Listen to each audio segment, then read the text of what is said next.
Ang pagkakaplag og asawa usa ka panalangin nga gikan sa Dios. Ang asawa panalangin gayud nga gihatag sa Dios.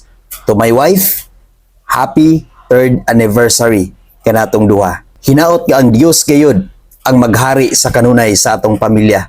Bisan pa man sa mga pagsulay sa kinabuhi or bisan unsa nga mga unos sa kinabuhi, mga balud sa kinabuhi, mga pagsulay, mga pagtesting, ang Dios mao gayud ang mobarog nga atong dalangpanan, nga atong kusog, nga atong manlalaban. Siya lang gayud ang atong sandigan sa kanunay.